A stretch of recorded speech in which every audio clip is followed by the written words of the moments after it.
우리 함께 오늘 말씀 봉독하도록 하겠습니다. 오늘 말씀 전도서 5장 8절에서 20절 말씀까지입니다. 제가 말씀을 봉독하도록 하겠습니다.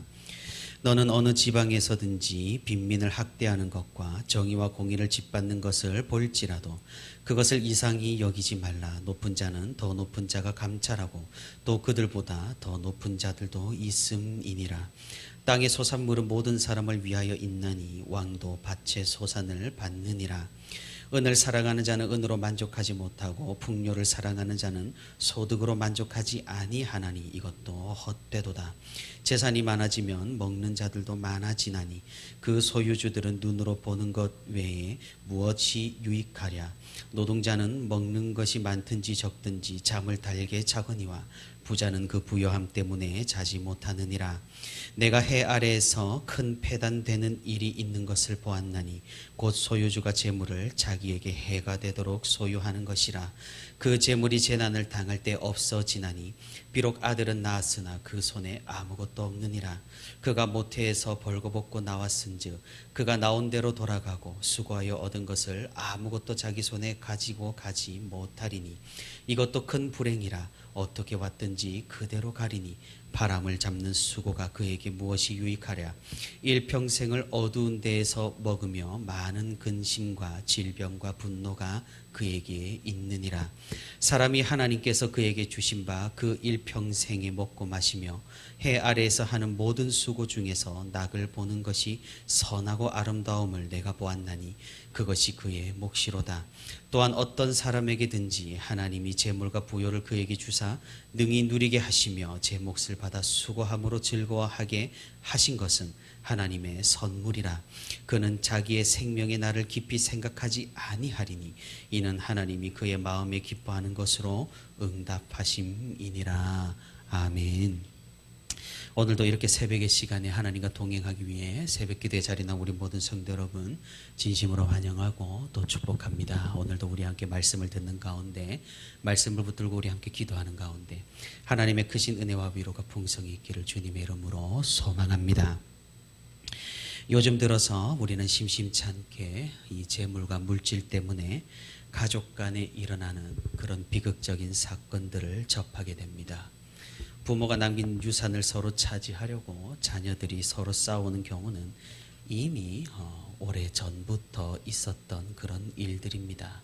이것들 모두 재물에 대한 욕심에서 비롯된 비극입니다.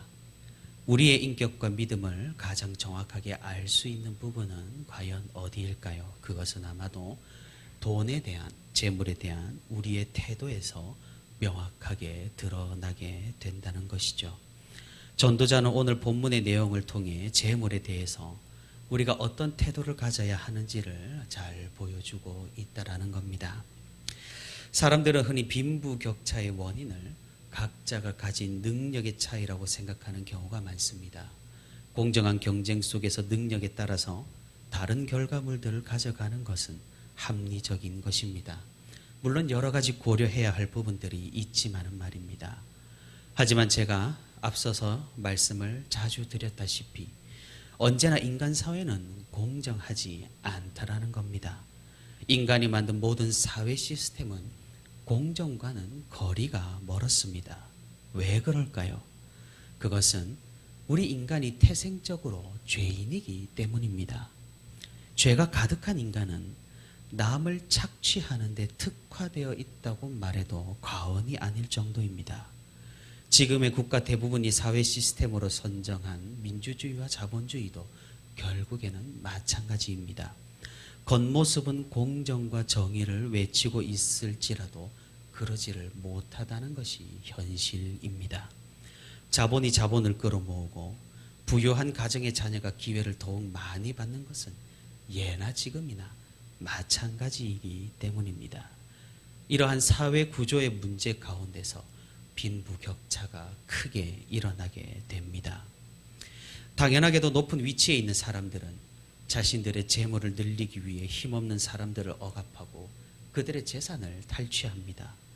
그리고 그 빼앗은 것의 일부를 자신들보다 윗사람들에게 상납합니다. 왜냐하면 그 윗사람들이 자신들을 감시하고 있기 때문입니다. 그 윗사람들은 또 그 윗사람들에게 상납을 합니다. 이것이 오늘 8절에서 말하듯 제 백성들의 재산을 빼앗아 자신들의 배를 채워가는 관료제도의 그림자이며, 이런 그림은 어떤 시대나 어느 지역에서든지 목격을 할 수 있는 겁니다. 이런 제도의 가장 위에 앉은 사람이 바로 과거의 왕입니다. 왕도 부정부패로 얼룩진 권력 집단에게 상납을 받아서 살 가능성이 높습니다. 왜냐하면 9절에서 알 수 있듯이 왕도 결국에는 땅에서 나는 소산을 먹고 사는 사람이기 때문입니다. 하지만 그런 왕이 반드시 기억해야 할 것이 있습니다. 하나님께서 왕으로 세워주신 그 이유와 왕으로서의 책임이 있다라는 사실입니다. 왕은 자신의 땅에 사는 모든 사람들이 그 땅의 소산물을 공평하게 먹고 살도록 돌보는 사람입니다. 토지와 토지가 생산하는 재물은 하나님께서 모든 인류에게 골고루 나눠 갖도록 주신 것이기 때문입니다. 그러니 지도자의 위치에 있는 사람들은 이 말씀을 두려워하고 경계해야 할 것입니다. 하나님의 이러한 뜻을 어기고 빈부격차를 심화시키는 악한 사람들은 가장 높으신 분이신 하나님의 심판을 결국에는 당할 것이기 때문입니다. 우리는 이따금씩 꿈을 꿉니다. 지도자의 위치에 올라서 많은 재물을 가져본다고 하면 어떨까라고 말입니다. 우리가 성경이나 역사나 그런 왕들의 일적을 살펴보면서 내가 그 자리에 있어 보면 어떠할까라는 그런 생각을 이따금씩 해볼 수가 있습니다. 하지만 오늘 전도자가 10절에서 말하고 있듯이 우리가 그런 위치에서 아무리 많은 재물을 가진다고 해도 그 재물이 우리에게 참된 만족을 주지는 못합니다. 왜냐하면 우리는 천하보다 더 큰 존재이기 때문에 천하보다 작은 재물로는 만족할 줄 모르기 때문입니다. 돈을 많이 벌수록 씀씀이도 커지고 돈 들어갈 일도 더 많아집니다. 그래서 내가 많이 번 것 같은데 정작 자신의 손에 들어와서 남은 것이 없다라는 그런 아이러니한 현실이라는 것이죠. 앞에서도 살펴보았듯이 돈을 사랑하는 사람들은 돈을 버는 일에 몰두하고 모든 것을 거기에 걸게 됩니다. 그래서 12절에서 오늘 본문 12절에서 부자는 그 부요함 때문에 자지 못하느니라, 또 뒤에 17절에서 일평생을 어두운 데에서 먹으며 많은 근심과 질병과 분노가 그에게 있느니라라고 전도자는 돈을 사랑하는 사람들의 인생을 알려줍니다. 그들은 늘 돈 때문에 잠도 제대로 자지 못하고 늘 돈 때문에 걱정하고 고통하며 심지어 병에 걸리기까지도 합니다. 최근에 주식이나 코인 그리고 부동산에 투기를 한 사람들을 보게 된다면 이런 사실은 더욱더 명확해집니다. 정말로 디모데에게 하는 사도 바울의 말이 맞는 것 같습니다. 돈을 사랑함이 일만하게 뿌리가 되나니 이것을 탐내는 자들은 미혹을 받아 믿음에서 떠나 많은 근심으로써 자기를 찔렀도다. 우리는 이렇게 생각합니다. 많은 돈을 소유하면 나에게 있는 모든 문제도 해결되고 참된 만족이 있을 것만 같습니다. 하지만 결코 그렇지 않다라는 사실을 우리가 기억을 할 수 있기를 바랍니다. 돈에 집착하는 순간 돈이 내 삶을 지배하게 되고 결국은 내 삶 전체를 삼켜버리게 됩니다. 그리고 무엇입니까? 내가 움직이고 생각하고 행동하는 모든 이유와 원인이 이 돈이 되어버립니다. 하나님이 있어야 할 자리에 돈이 되신 않게 된다라는 겁니다. 결국 안타깝지만 하나님이 아닌 만몬신을 섬기게 되어버리는 것입니다. 오늘 본문 13절에서 전도자는 무엇이라고 말합니까? 내가 해 아래에서 큰 패단되는 일이 있는 것을 보았나니 곧 소유주가 재물을 자기에게 해가 되도록 소유하는 것이라. 재물을 모으느라 인생을 다 허비하는 것이 얼마나 어리석은 일인지 모릅니다. 재물을 모으기는 힘들어도 날려버리는 것은 정말로 한순간입니다. 많은 재산을 모았지만 잘못된 투자로 한순간에 망하기도 하고 사기를 당하거나 큰 사고로 모든 것을 잃게 되는 경우는 부지기수입니다. 자녀들에게 물려주기 위해 죽기 살기로 모았지만 자녀가 태어나기도 전에 모든 것을 날려버리는 경우도 얼마든지 있습니다. 정말로 운이 좋아서 재물을 많이 모았다고 한들 모든 재물을 우리는 죽을 때 단 하나도 가져갈 수가 없다라는 사실입니다. 오늘 본문 15절에서 말하듯 빈손으로 왔다가 빈손으로 가는 것이 바로 우리 인생이기 때문입니다.